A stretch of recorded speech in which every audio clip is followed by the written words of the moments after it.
Almost everyone has had to deal with a toxic relationship or many toxic relationships at one point or other in their lives. It can be super destructive and super painful being trapped in a cycle like this and feeling like you're never going to attract anyone better, or like you're just that's the best that you can get, or simply that there's no good women out there's no good men out there, etc. The truth is, these are all false and limiting beliefs that usually come from traumas and wounds inside of us. The common denominator in relationships is usually yourself, because you are the person that is attracting these people, and you have to ask yourself why you're drawing them into your experience. The universe is not cruel, but it wants us to be whole and healed and complete. So by quantum law, if you have something inside of you, a wound or something that has not been resolved, you will keep attracting things into your experience that will cause you to dig deeper so that you can identify that wound and allow it to leave your consciousness. Let's say, for example, that when you were a child, you had a parent that was an alcoholic or that was very violent.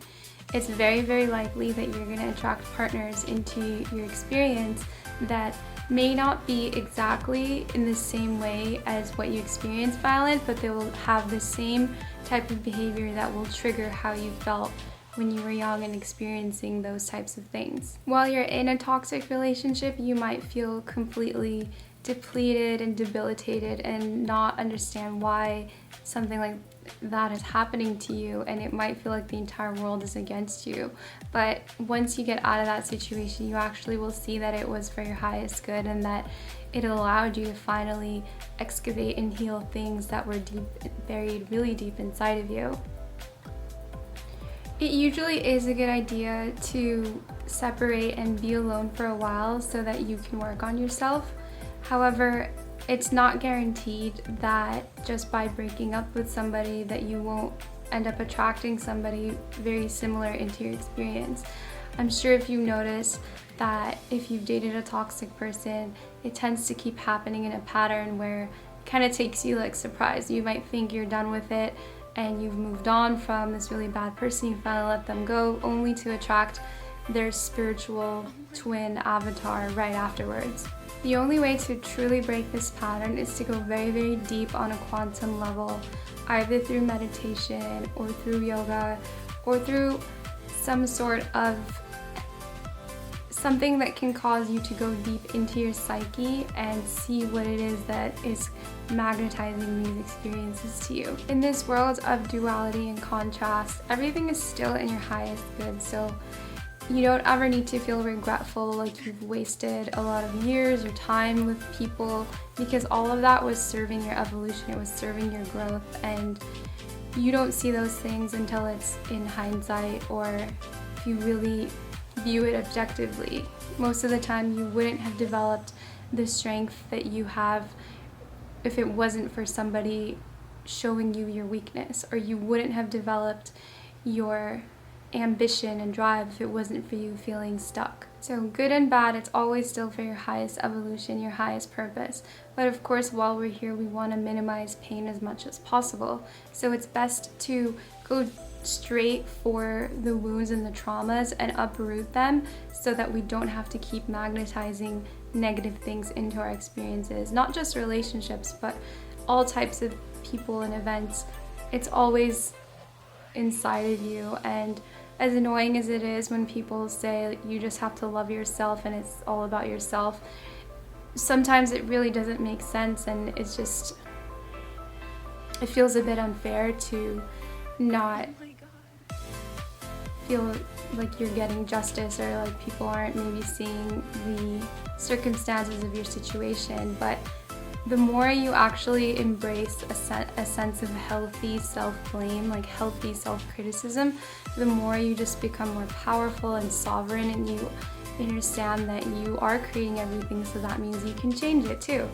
So if you're in any sort of toxic relationship, or you've had them in the past and you're afraid to date or be intimate with people, just know that there's something that you can do in yourself to change that pattern. Tantric yoga is very effective at rewiring your neural patterns and showing you these old energies and things that they could be from past lives, they could be from your childhood. There's no way you're going to uproot these things and get rid of them unless you're very brave and willing to face the self. A lot of the times people run away and they want to be with people because they want the temporary feel-good feeling, but that's just so ephemeral and fleeting, and it might feel good in the moment, but then you're just constantly going to be dependent on that person to feel good. As opposed to when you truly heal yourself from within, then you're just healthy and you can enjoy someone's company without needing it because you're afraid to face yourself. You really got to do whatever you can to be honest with yourself, to allow yourself to feel painful feelings, to really sit with them, meditate with them. It doesn't have to be so difficult. It doesn't have to be years and years of therapy or whatever.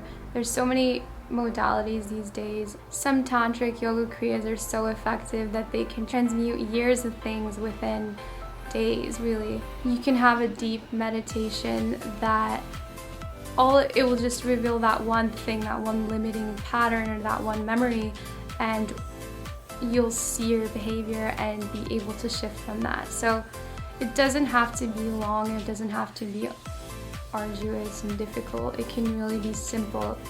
The more your will is in it and the more you're determined, the more successful you will be.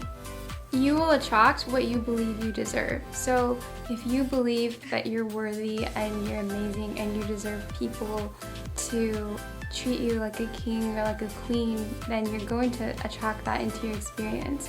But if you're still holding traumas, for example, from a parent that neglected you and didn't show you attention, for some reason you're just going to attract people that they don't make you feel seen or like you're really there.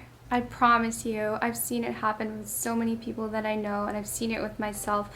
Once you do the inner work, you literally, your entire world just shifts around you.